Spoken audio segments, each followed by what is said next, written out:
नमस्कार दोस्तों, स्वागत है आप सभी का आज के इस नए वीडियो लेक्चर में। आज के इस वीडियो लेक्चर में हम तमिलनाडु में 2024 में हुए पोस्टल असिस्टेंट और सॉर्टिंग असिस्टेंट के क्वेश्चन पेपर के मैथमेटिक पोर्शन को सॉल्व करेंगे। तो आइए शुरू करते हैं आज के इस वीडियो लेक्चर का। Question number 1, Rajinikanth can build a boat in 20 days while Surya can do it in 30 days. How many days will they take to build it together?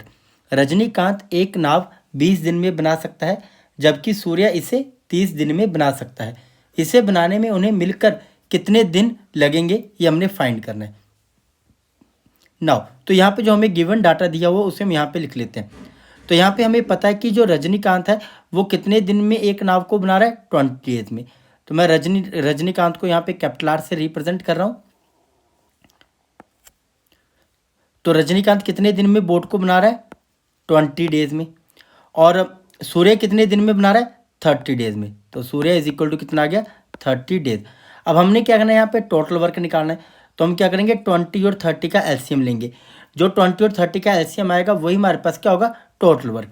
तो टोटल वर्क को हम लिख लेते हैं यहाँ पे। तो इन दोनों का एलसीएम आएगा 60। तो टोटल वर्क आ गया हमारे पास 60 यूनिट। नाउ तो यहाँ से हम ऐसा करते हैं कि रजनीकांत का 1 डे वर्क निकाल लेते हैं।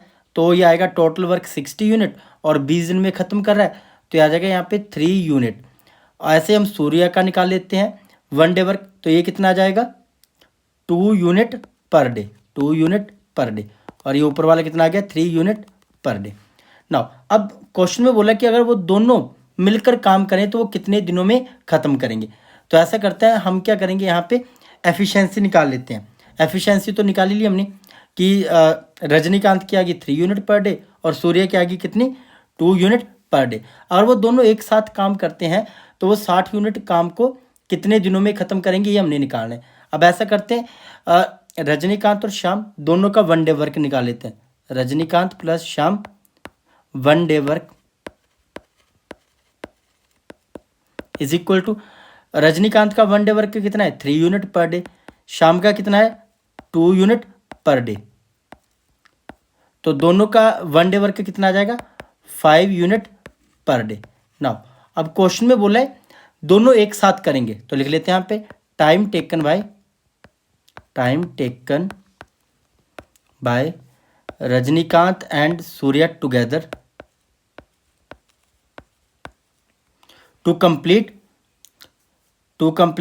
कितना वर्क है हमारे पास, 60 यूनिट वर्क। तो टोटल वर्क कितना आ गया, 60 यूनिट डिवाइडेड बाय एफिशिएंसी कितनी आ गई रजनीकांत एंड सूर्य की।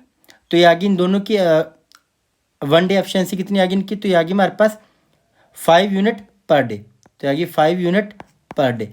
यूनिट से यूनिट कट जाएगा, 5 1 5, 5 12 60। तो हमारे पास आ जाएगा 12 डेज। तो आगे हमारे पास आंसर। अगर रजनीकांत और सूर्य एक साथ काम करेंगे तो वो 12 दिन में उस काम को ख़त्म करेंगे। तो देखते हैं यहाँ पे कौन सा ऑप्शन करेक्ट होता है। Option B is correct, 12 days. Next question, Rajan is 6 time as old as his son Rajendran. After 4 years he will be 4 time as old as his son. What are their present age. Rajan की आयु उसके बेटे राजेंद्रन से 6 गुना अधिक है। 4 वर्ष बाद उसकी आयु उसके बेटे से 4 गुना अधिक होगी। उनकी वर्तमान आयु क्या है ये हमने फाइंड करना है। तो मान लेते हैं लेट द एज ऑफ सन ये हमने मान ली कितनी, x ईयर। तो फादर की एज क्या आ जाएगी, बेटे के कितने 6 टाइम ओल्ड है वो। तो age of father is equal to 6 time है अपने बेटे के, तो ये आ जाएगी 6 इंटू एक्स। नाउ अब अकॉर्डिंग टू क्वेश्चन में क्या बोला हुआ है यहाँ पे, आफ्टर 4 year। तो लिख लेते हैं हम आफ्टर 4 year। तो सन की एज क्या हो जाएगी, सन एज इज इक्वल टू 4 साल बाद, मतलब कि 4 साल आगे फ्यूचर में। तो यहाँ पे हम क्या करेंगे, 4 year ऐड कर देंगे, x + 4। और फादर एज क्या आ जाएगी, father age is equal to, तो ये आ जाएगी कितनी, 6x + 4, 6x प्लस 4। तो यहाँ पे क्या बोला हुआ, आफ्टर 4 ईयर। तो 4 ईयर के बाद हमने सन एज और फादर एज दोनों की निकाल ली। अब इसने बोला कि after 4 year he will be 4 time as old as his son. तो जो राजेंद्र है वो अपने बेटे के एज के कितना हो चुका होगा, 4 गुना हो चुका होगा। तो लिख लेते हैं यहाँ पे फादर एज कितनी आ गई, 6x plus 4 is equal to अपने बेटे के 4 टाइम, तो 4 इंटू में बेटे की एज कितनी है, x प्लस 4। तो इसे अब हम यहाँ पे सोल्व कर लेंगे। तो आ गया 6x plus 4 is equal to 4x plus 16। ना ये प्लस का 4 राइट हैंड साइड जाके माइनस का हो जाएगा, और ये प्लस का x लेफ्ट हैंड साइड आके माइनस का हो जाएगा। तो रीअरेंज कर रहे हैं हम यहाँ पे। तो आ गया 6x minus 4x is equal to 16 minus 4। तो 6x में से 4x के कितने बच गए, 2x is equal to 12। x की वैल्यू निकालनी है, 2 1 द 2, 2 6 द 12। तो x कितना आ गया यहाँ पे हमारे पास 6। तो x कितना आ गया यहाँ पे हमारे पास 6। नाउ अब जो सन की एज है वो कितनी आ गई 6 ईयर, और फादर की एज कितनी आ जाएगी यहाँ पे, तो फादर एज आ जाएगी यहाँ पे 36। तो 6 मल्टीप्लाई में 6 इज इक्वल टू 36। तो सन एज आ गई 6 ईयर और फादर एज आ गई कितनी 36। तो यहाँ पे क्या आ जाएगी, फादर की एज कितनी 36। तो option B is correct, 36 year. Next question, the average marks of 10 students is x if each student increase her score by 10%, then x is what. 10 छात्रों के औसत अंक x हैं। यदि प्रत्येक छात्र अपने अंकों में 10% की वृद्धि करता है तो x की वैल्यू क्या होगी, या फिर x में कितनी वृद्धि होगी, ये हमने फाइंड करना है। नाउ तो इस क्वेश्चन में जो हमें गिवन डाटा दिया हो उसे हम यहाँ पे लिख लेते हैं। तो एवरेज मार्क्स हमें 10 स्टूडेंट के बताए हुए हैं कितने x। तो यहाँ पे हम क्या लिख लेंगे, total marks of 10 students is equal to कितना आ जाएगा, 10 मल्टीप्लाई x। तो ये आ गया 10x। नाउ अब अकॉर्डिंग टू क्वेश्चन में क्या बोला हो कि ईच स्टूडेंट इंक्रीज हर मार्क्स बाय 10%। तो 10% से क्या हो रहे हैं, मार्क्स इंक्रीज हो रहे हैं, मार्क्स इंक्रीज। नाउ तो क्या आ जाएगा हमारे पास यहाँ पे, तो 10% से हो रहे हैं, तो टोटल हमारे पास कितना आ गया 10 स्टूडेंट के मार्क्स 10x। नाउ तो 10x plus 10% of 10x is equal to, तो आ जाएगा हमारे पास 10x plus 1x is equal to 11x। तो ये आ गया हमारे पास न्यू टोटल। तो ये क्या आ गया हमारे पास न्यू टोटल या फिर न्यू मार्क्स, न्यू टोटल लिख लेते हैं इसको, न्यू टोटल। नाउ अब हम यहाँ से निकालेंगे कि टोटल कितना इंक्रीज हुआ। तो टोटल इंक्रीज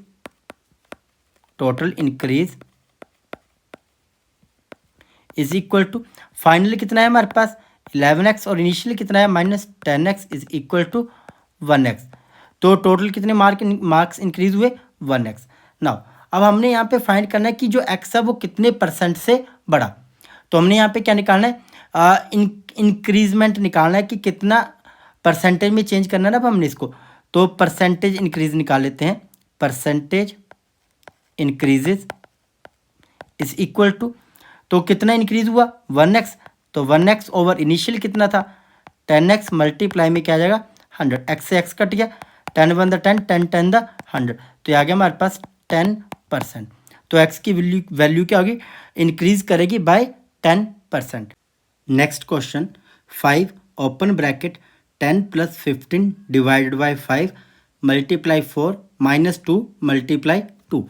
तो हमने क्या करना है, इस क्वेश्चन को हमने सॉल्व करना है। तो इस क्वेश्चन में हम क्या करेंगे, बोर्ड मास रूल अप्लाई करेंगे। क्या होता है बोर्ड मास रूल, लिख लेते हैं यहाँ पे, bracket of division multiplication addition and then subtraction. Now तो यहाँ पे हम क्या करेंगे, सबसे पहले हम इस ओपन ब्रैकेट को सॉल्व करेंगे।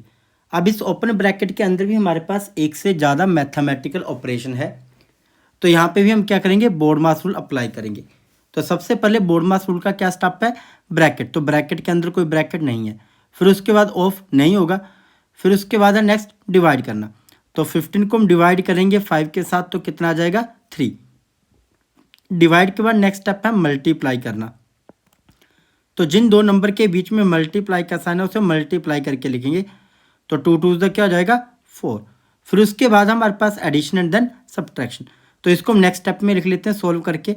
तो आ जाएगा 5 open bracket 10 plus 3 multiply 4 minus 4। Now अब हमारे पास फिर से हम बोर्ड मास अप्लाई करेंगे क्योंकि यहाँ पे 3 मल्टीप्लाई 4 आ रहा है, तो इसे भी सोल्व करके लिखेंगे। तो आ जाएगा 5 ओपन ब्रैकेट 10 प्लस 12 माइनस 4। तो 10 प्लस 12 कितने होते हैं? 22। 22 माइनस 4 कितने हो गए? तो आ जाएगा 18। तो ओपन ब्रैकेट को सोल्व करके लिख लेते हैं यहाँ पे 5 मल्टीप्लाई 18, और 18 5 से कितने होते हैं? 90। तो देखते हैं यहाँ पे कौन सा ऑप्शन करेक्ट होता है। Option A is correct, 90। Next question, the salary of 9 workers is 27,000। What will be the salary of 4 worker. 9 श्रमिकों का वेतन 27,000 है, 4 श्रमिकों का वेतन क्या होगा, ये हमने पता करना है। तो यहाँ पे हमें क्या बताया कि जो 9 वर्कर है उनकी जो सैलरी है वो कितनी है? 27,000 रुपीज़। तो यहाँ से हम क्या करेंगे, 1 वर्कर की सैलरी निकाल लेंगे। तो आ जाएगा 27,000 डिवाइडेड बाई 9। तो आ जाएगा 9 3 27। तो आगे हमारे पास 3,000 रुपीज़। तो ये 1 वर्कर की सैलरी आ गई। तो हमसे क्या पूछा हुआ यहाँ पे? Salary of 4 worker. 4 वर्कर की सैलरी क्या आ जाएगी फिर? 4 मल्टीप्लाई 1 वर्कर की सैलरी कितनी है? 3,000। तो ये आ गई हमारे पास 12,000 रुपीज़। तो ये आ गई सैलरी ऑफ 4 वर्कर। तो देखते हैं यहाँ पे कौन सा ऑप्शन करेक्ट होता है। Option A is correct, 12,000 rupees.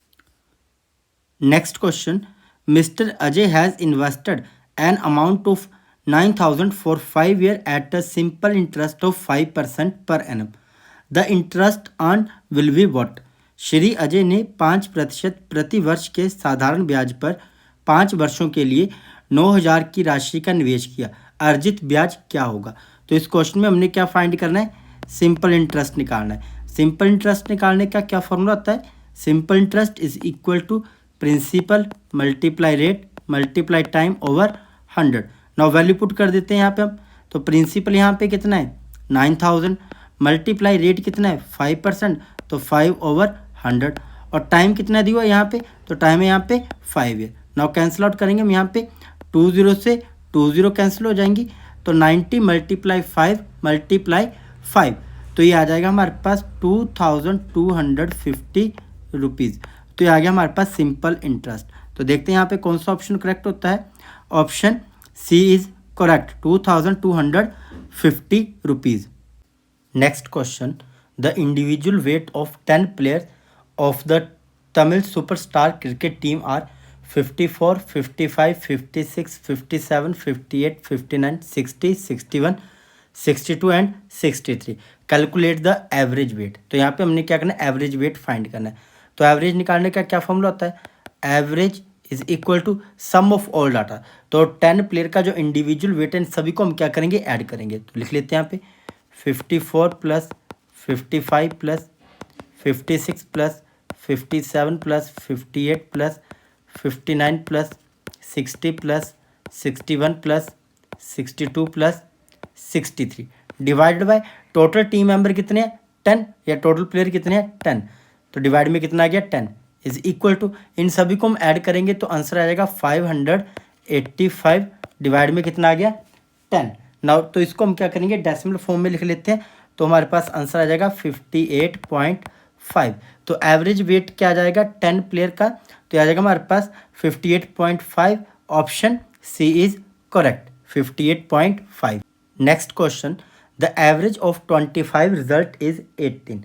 The average of first 12 of them is 14 and the last 12 is 17. Find the 30th result. 25 परिणामों का औसत 18 है, उनमें से पहले 12 का औसत 14 है और अंतिम 12 का औसत 17 है। 13वां परिणाम ज्ञात कीजिए। ना तो हमें यहाँ पे गिवन क्या दिया हुआ है? एवरेज रिजल्ट दिया हुआ है। एवरेज ऑफ 25 रिजल्ट कितना आ गया? 18। तो यहाँ पे हम क्या करेंगे? टोटल रिजल्ट निकाल लेते हैं। तो टोटल कितना आ जाएगा हमारे पास? तो ये आ जाएगा हमारे पास 18 मल्टीप्लाई में 25 इज इक्वल टू 450। तो फर्स्ट 12 स्टूडेंट का जो एवरेज रिजल्ट है वो कितना है? 14। तो यहाँ पे हम निकाल लेते हैं total result of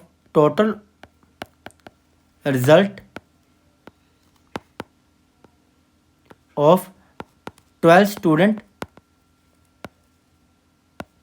is equal to कितना आ जाएगा हमारे पास 12 मल्टीप्लाई 14 इज इक्वल टू, तो आ जाएगा 168। इसी तरीके से हम निकालेंगे टोटल रिजल्ट ऑफ, ये तो आया हमारे पास फर्स्ट 12, क्या है ये फर्स्ट 12। अब निकालना हमने last 12 students, last 12 students is equal to, तो 12 मल्टीप्लाई उनकी एवरेज कितनी थी, उनकी एवरेज थी यहाँ पे 17। तो हमने क्या करना है, टोटल रिजल्ट निकालना है लास्ट 12 स्टूडेंट्स का, तो आएगा 12 मल्टीप्लाई 17 इज इक्वल टू, तो आ जाएगा 204। 204 हमने क्या निकालना है, result of 30th student, result of 30th student is equal to, तो टोटल रिजल्ट ऑफ, तो टोटल रिजल्ट कितना आ गया हमारे पास 25 स्टूडेंट का, तो आ गया 450। इसमें से हमने माइनस करना है, क्या माइनस करना हमने, total result of first 12 student जो 168 आया, plus total result of last 12 student जो कितना है 204। तो आ जाएगा हमारे पास 450 माइनस, इन दोनों को ऐड करेंगे, 8 + 4 12, 2 1 कैरी, 6 + 1 7, 2 + 1 3। तो 450 में से 372 हमने माइनस करने हैं, तो आ जाएगा हमारे पास 78। तो जो 30th स्टूडेंट है उसका, उसके कितने मार्क्स होंगे, उसका क्या रिजल्ट आया होगा 78। तो देखते हैं यहाँ पे कौन सा ऑप्शन करेक्ट होता है, option B is correct 78। Next question, if loss incurred is 1/3 of the selling price then the loss percentage is what. यदि हानि विक्रय मूल्य की 1/3 है तो हानि प्रतिशत ज्ञात कीजिए। तो यहाँ पे हमें सेलिंग प्राइस नहीं पता क्या है, तो मान लेते हैं selling price is equal to x rupees. अब यहाँ पे बोला कि हमें क्या हो रहा है, यहाँ पे लॉस हो रहा है, तो लॉस कितना हो रहा है 1/3 हो रहा है, किसके ऊपर, सेलिंग प्राइस के ऊपर, तो आ जाएगा 1/3 ऑफ सेलिंग प्राइस, तो इज इक्वल टू 1/3, और सेलिंग प्राइस कितना है यहाँ पे हमारे पास x, तो आ गया हमारे पास x/3। तो लॉस कितना आ गया x/3। तो यहाँ से हम क्या करेंगे, कॉस्ट प्राइस निकाल लेते हैं। कॉस्ट प्राइस निकालने का क्या फॉर्मूला होता है, cost price is equal to selling price plus loss. Selling price है यहाँ पे हमारे पास x प्लस लॉस कितना आ गया x/3। एलसीएम लेंगे यहाँ पे, तो एलसीएम कितना आ जाएगा 3, तो आ जाएगा हमारे पास 3x + 1 is equal to 4x/3। तो ये आ गया हमारे पास कॉस्ट प्राइस। नाउ अब हमने यहाँ पे क्या फाइंड करना है, लॉस परसेंट फाइंड करना है। तो लॉस परसेंट निकालने का क्या फॉर्मूला होता है, loss percent is equal to loss over cost price multiply 100। तो लॉस कितना हो गया यहाँ पे हमारे पास x/3 divide by cost price कितना आ गया यहाँ पे, तो आ गया 4x/3 मल्टीप्लाई 100। नाउ फ्रैक्शन के नीचे फ्रैक्शन आ रही है, तो इसे मैं सोल्व करके लिखूंगा x/3 मल्टीप्लाई 3/4x मल्टीप्लाई 100। 3 से 3 x से x कट जाएगा, 4 1 द 4, 4 25 द 100। तो लॉस हमारे पास कितना आ गया 25%। कितना आ गया हमारे पास लॉस परसेंटेज 25%। तो देखते हैं यहाँ पे कौन सा ऑप्शन करेक्ट होता है, option C is correct 25%। Next question, how many minute does Vikram take to cover a distance of 2 kilometre if he run at a speed of 20 kilometre per hour. यदि विक्रम 20 किलोमीटर प्रति घंटा की गति से दौड़ता है तो उसे 2 किलोमीटर की दूरी तय करने में कितने मिनट लगेंगे। तो सबसे पहले हम यहाँ पे क्या करेंगे, जो हमारे पास डिस्टेंस दिया हुआ है उसको हम चेंज कर लेंगे किस में, मीटर में। तो डिस्टेंस यहाँ पे कितना दिया हुआ है 2 किलोमीटर, अब इसको चेंज करना है मीटर में, तो 1 kilometre is equal to 1000 metre. तो हम यहाँ पे क्या करेंगे 1000 मीटर से मल्टीप्लाई कर देंगे, तो आ जाएगा 2000 मीटर। ये आ गया हमारे पास डिस्टेंस। नाउ अब यहाँ पे जो हमारे पास स्पीड है वो किस में दी हुई है, किलोमीटर पर आवर में, 20 किलोमीटर पर आवर। नाउ इसको अब हमने स्पीड को चेंज करना है किस में, मीटर पर सेकंड में। तो इज इक्वल टू 20 मल्टीप्लाई, तो आ जाएगा 5/18 मीटर पर सेकंड। तो आपने याद रखना है जब भी हमने किलोमीटर पर आवर को चेंज करना होता है मीटर पर सेकंड में, तो हम 5/18 मीटर पर सेकंड से मल्टीप्लाई कर देते हैं।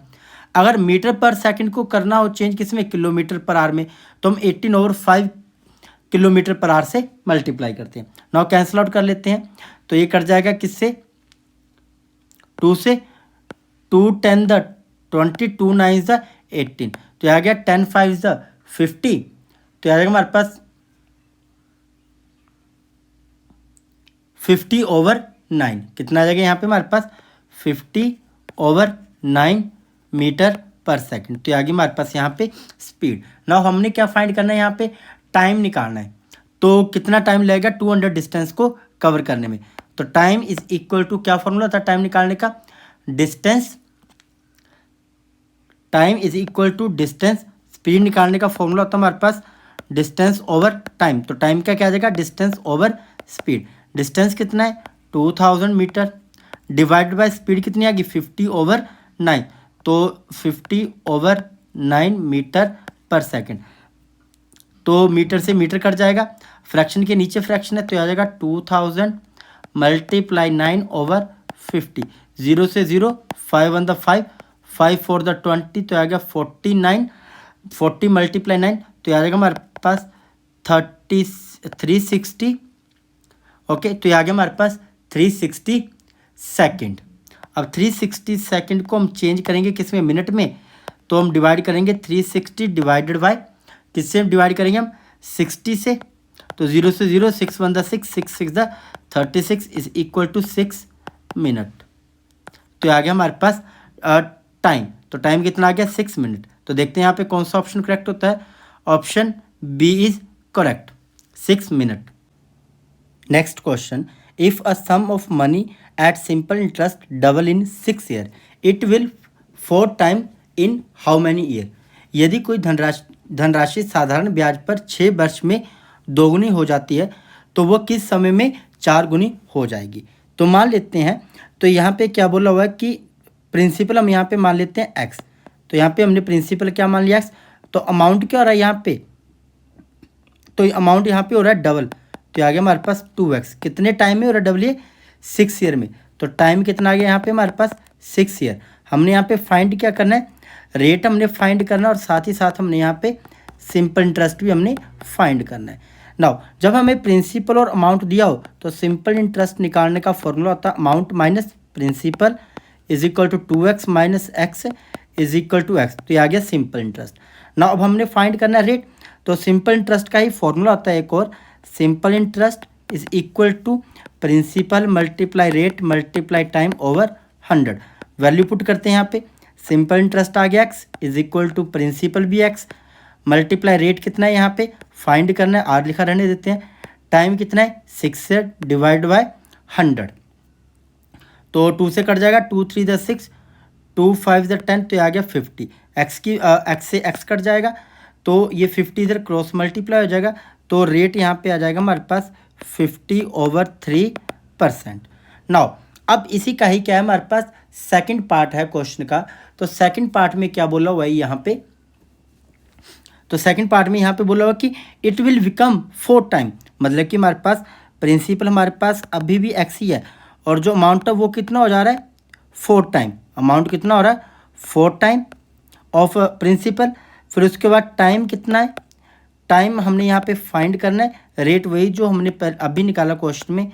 तो रेट कितना आ गया 50/3%, और सिंपल इंटरेस्ट भी हम यहाँ पे फाइंड करेंगे। तो मैं सिंपल इंटरेस्ट का फॉर्मूला लिख रहा, डायरेक्ट लिख रहा हूँ, ये वाला फॉर्मूला लिख रहा हूँ मैं, इसमें वैल्यू पुट करूँगा। तो सिंपल इंटरेस्ट आ जाएगा 4x माइनस एक्स, कितना आ जाएगा simple interest 3x is equal to principal आ गया x मल्टीप्लाई रेट आ गया 50/100 मल्टीप्लाई 3 मल्टीप्लाई टाइम हमने यहाँ पे फाइंड करना है। तो यहाँ पे कैंसिल आउट करते हैं, 51 द 50, 52 द 100, और 2 3 द कितने होते हैं 6, और 6 मल्टीप्लाई हो जाएगा 3 के साथ, तो ये आ जाएगा 18x/x is equal to time. तो x से x कट गया, तो टाइम कितना आ जाएगा, time is equal to 18 year. तो देखते हैं यहाँ पे कौन सा ऑप्शन करेक्ट होता है। Option D is correct, 18 year. Next question, Prakash complete a journey from Tirupur to Thanjavur in 10 hours. He traveled the first half of the journey at a speed of 21 km/h and the second half at a speed of 24 km/h. The total distance traveled is what?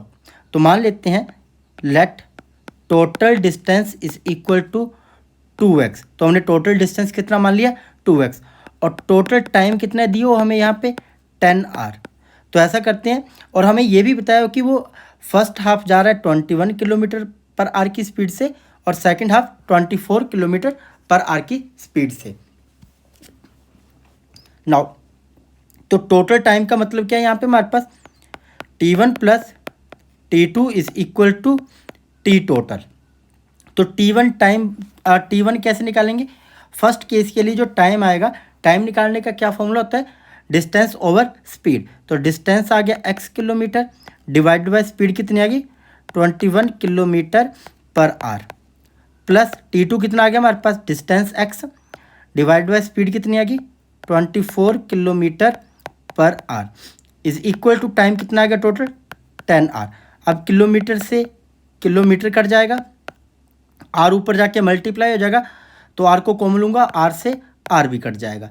तो हमारे पास क्या बचा x/21 plus x/24 is equal to 10। अब ऐसा करते हैं यहाँ पे हम एलसीएम लेते हैं 21, या फिर हम ऐसा करते हैं यहाँ से 3 कॉमन निकाल लेते हैं। तो क्या आ जाएगा हमारे पास 1/3, x भी कॉमन निकाल लेते हैं बाहर, तो आ जाएगा x/3 हमने बाहर कॉमन निकाल लिया, तो अंदर क्या बचेगा 1/7 प्लस 1/8 ब्रैकेट बंद इज इक्वल टू 10।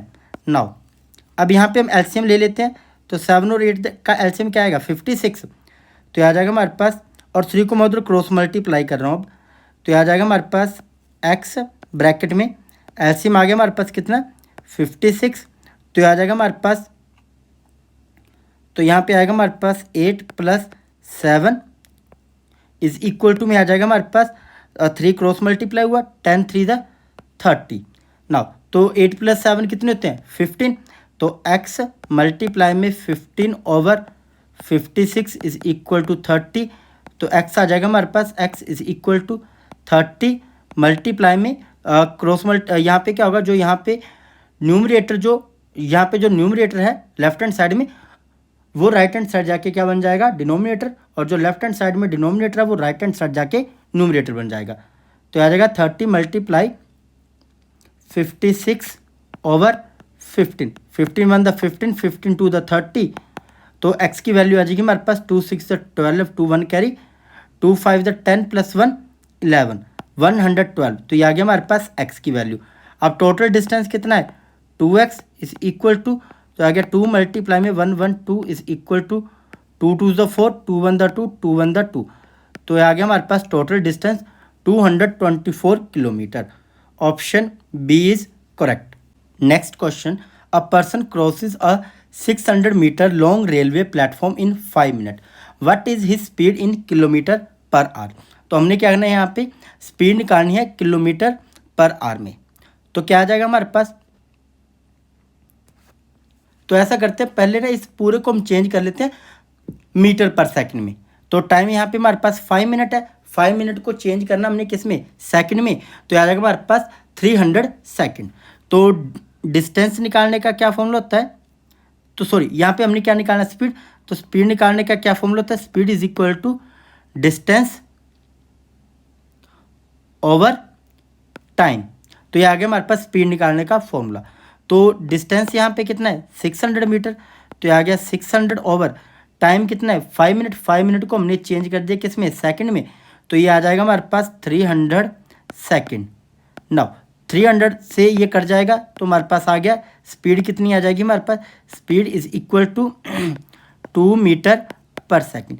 नाउ हम इसको चेंज कर लेंगे किलोमीटर पर आवर में, तो यहाँ पे हम क्या करेंगे 2 मल्टीप्लाई 18/5 किलोमीटर पर आवर से हम क्या कर देंगे मल्टीप्लाई, तो 18 2 कितने होते हैं 36/5, तो 5 से कैंसिल आउट करना है, तो ये आ जाएगा हमारे पास इज इक्वल टू 5 7 द 35, 1 आ गया नीचे रिमाइंडर और डेसिमल लगेगा तो 0 हो जाएगा, तो 10 बन गया, 5 2 10, तो आ गया 7.2 किलोमीटर पर आवर। तो ये आ गई हमारे पास स्पीड। तो देखते हैं यहाँ पे कौन सा ऑप्शन करेक्ट होता है,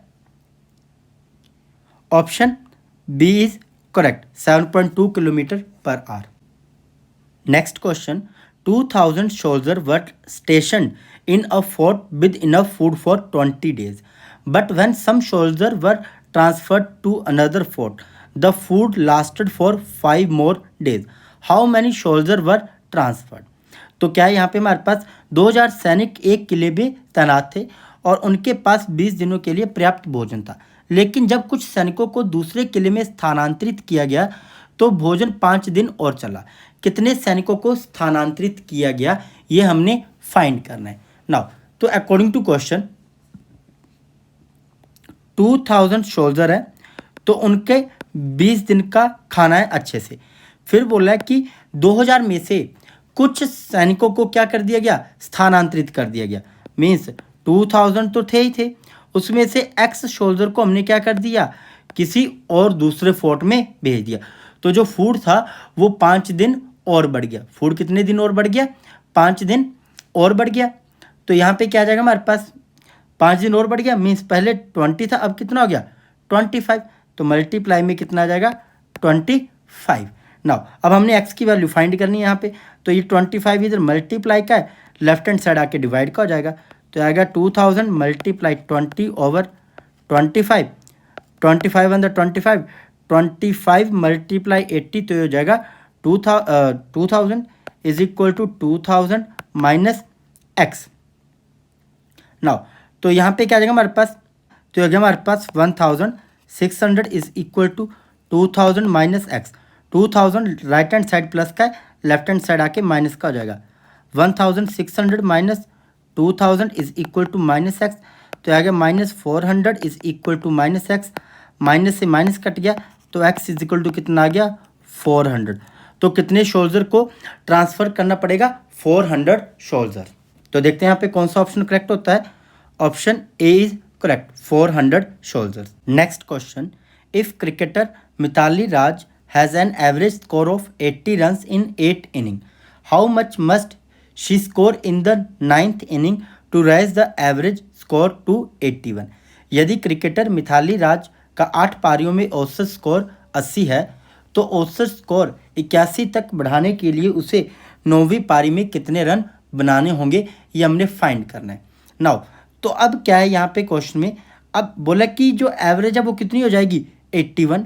एवरेज कितनी हो जाएगी 81 इज इक्वल टू, जब मिताली क्या करेगी, उसके जो एवरेज रन है कितनी पारियों के, 8 पारियों के, वो कितने रन है 80। कितने रन है वो 80। तो यहाँ पे आ गया 80 प्लस ये एवरेज रन आया 8 पारियों के, तो इसलिए मैं लिख रहा हूँ 8 ब्रैकेट में 80 प्लस वो 9th इनिंग खेल रही है। कितनी इनिंग खेल रही है, कौन सी 9th इनिंग वो खेल रही है, डिवाइड बाय, तो टोटल पारियाँ कितनी होगी उसकी 9, तो डिवाइड में कितना आ जाएगा 9। तो अब इस क्वेश्चन को दोबारा समझते हैं। बोला कि जो मिताली राज है उसके एवरेज रन कितने हैं 8 पारियों के 80, तो 8 इंटू में 80 प्लस बोला वो 9th इनिंग खेलेगी तो जो उसकी पहले वाली एवरेज कितनी थी 80, वो क्या हो जाएगी 1 से बढ़ जाएगी तो कितनी हो जाएगी 81। तो बोला कि वो 9th पारी में उसने कितने रन बनाए वो हमने फाइंड करना है। तो याद रखा हमारे पास 81 मल्टीप्लाई 9 इज इक्वल टू 8 8 द 64, तो आ गया 640। तो ये 8 पारियों के उसके टोटल रन आ गए प्लस 9th इनिंग के हमने फाइंड करने हैं। तो क्या आ जाएगा 9 1 द 9, 9 8 द 72, तो 729 minus 640 is equal to 9th inning. Minus किया तो 9, 12 माइनस 4 कितने हो जाएंगे 8। तो आगे 9th इनिंग में उसने कितने रन बनाए 89 रन बनाए, जिससे जो एवरेज है, एवरेज स्कोर 80 से बढ़ के कितना हो गया 81। तो देखते हैं यहाँ पे कौन सा ऑप्शन करेक्ट होता है। Option A is correct 89।